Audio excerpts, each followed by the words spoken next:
Chers amis, bonjour. La dernière fois, nous avons parlé du tableau de vision. J'espère que ton tableau de vision est prêt. J'espère que ta liste de demandes est prête parce que Dieu se basera sur cette liste pour te faire décoller. À tout de suite. Je voudrais, une fois de plus, nous rappeler le fait que les vidéos que je fais concernent uniquement les croyants, c'est-à-dire ceux qui croient en Dieu. Dans le livre de Proverbes 27, verset 7, il est écrit « Il est comme les pensées de son âme ». Ça veut dire quoi? Ça veut dire l'homme est le fruit de son imagination et de sa pensée. Alors, aujourd'hui, nous parlons de la puissance de la foi au travers de la pensée et de l'imagination. Oh, j'aime ce thème. J'ai dit quoi? Nous parlons aujourd'hui de la puissance de la foi au travers de notre pensée et de notre imagination. Retiens une chose, mon frère, ma soeur, tout ce qui existe dans ce monde est d'abord passé par la pensée de quelqu'un. Oui, si le monde vit, c'est parce que Dieu a pensé le monde et il a mis le monde sur pied. Et toi et moi faisons partie de ce monde. Et tout ce que nous voyons là, ce sont des hommes qui ont pensé et ont mis cela sur pied. Et c'est devenu des choses réelles. Toutes ces belles choses que tu as dans la tête, c'est des choses que Dieu voudrait que tu vives pendant ta vie sur la terre. Ce n'est pas le hasard. Alors, comment faire? Certains quitteront ce monde sans vivre le fruit de leur imagination parce qu'ils ne comprennent pas la méthode ou alors parce qu'ils sont braqués sur leurs limitations. Nous allons ensemble développer comment est-ce que la foi peut nous conduire à mettre en œuvre ce que Dieu a déposé dans notre imagination. Je prends un exemple simple. Le téléphone portable existe parce que quelqu'un un jour, je me souviens de cette histoire, quelqu'un un jour parlait. Alors, c'était un téléphone à corde. Il parlait et il y avait quelque chose qui se passait dehors. Il avait en même temps envie de continuer sa conversation et d'aller voir ce qui se passe dehors, mais c'était impossible. Alors, après la conversation, il s'est assis, il s'est mis à réfléchir en disant « Mais pourquoi ne pas créer un téléphone que je peux porter, amener partout ?» Aujourd'hui, vous et moi, nous avons des téléphones portables. Pourquoi? Parce qu'un être humain a pensé. Toi aussi, tu peux changer le monde au travers de ta pensée et ton imagination. Mon message ne concerne pas les paresseux. Certains pensent que parce qu'on est enfant de Dieu, on va se coucher, on aura des choses dans l'imagination, on va jeûner, on va prier. Non. Prie, travaille, et puis il y a le résultat. Je dis bien, prie, travaille, aie la foi et tu auras le résultat. Je me souviens de ce petit garçon. Dieu avait déposé dans sa pensée le fait qu'il devait être un homme de médias. Alors il était bègue. Ce petit garçon a donc partagé ses projets avec ses camarades et ses enseignants qui se sont moqués de lui. Ils ont dit, mais regarde-toi, tu n'arrives même pas à former une phrase. Tu es bègue. Comment est-ce que tu peux être un homme de médias? Le petit garçon s'est mis à pleurer. Mais il y avait quelque chose de fort en lui. Il savait qu'il allait être un homme de médias. Alors, il a partagé le projet avec sa maman qui était catéchiste. Sa maman lui a dit, Dieu ne peut pas t'amener à cet âge, mon petit, s'il n'a pas l'intention de t'amener plus loin. Et là où tu es là, je vais te dire, Dieu ne t'a pas amené à l'âge que tu as là, s'il n'a pas l'intention de faire de toi un grand homme. Partage tes projets avec des personnes qui peuvent t'encourager, des personnes de foi et des personnes qui croient en toi. Alors tu verras ces projets mûrir, décoller et être amenés à la réalisation. Cet enfant s'est mis au travail.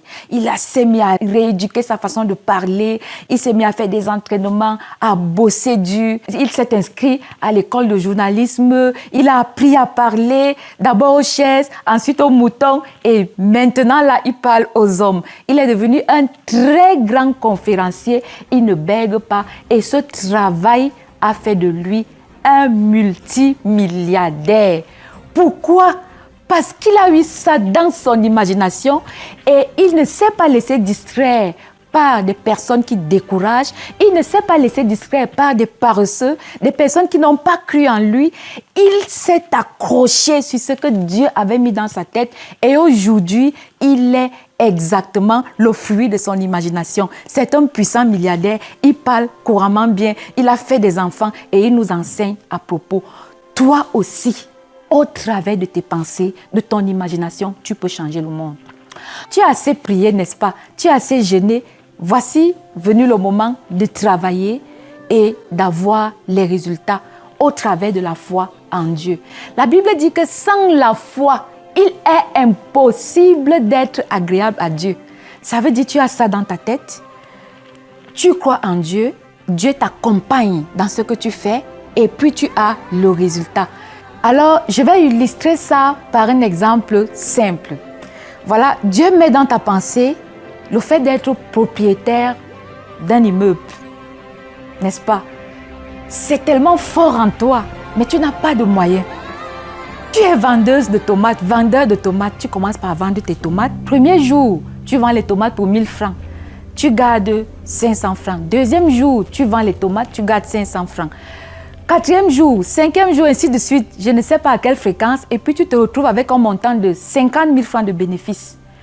Alors, à ce moment, tu dis, j'ai 50 000 francs. Seigneur, je ne suis pas riche. Mais tu as mis dans ma pensée que je serais propriétaire d'un immeuble. Alors, tu vas voir le propriétaire de cet immeuble. Il te dit, l'immeuble coûte 500 000. C'est juste un exemple. Hein? Et mais dans tes poches, tu as combien? 50 000. Alors, tu dis au propriétaire de l'immeuble, écoute, je n'ai pas d'argent, mais je vais te payer en tranches. Prends d'abord 30 000 dans les 500 000.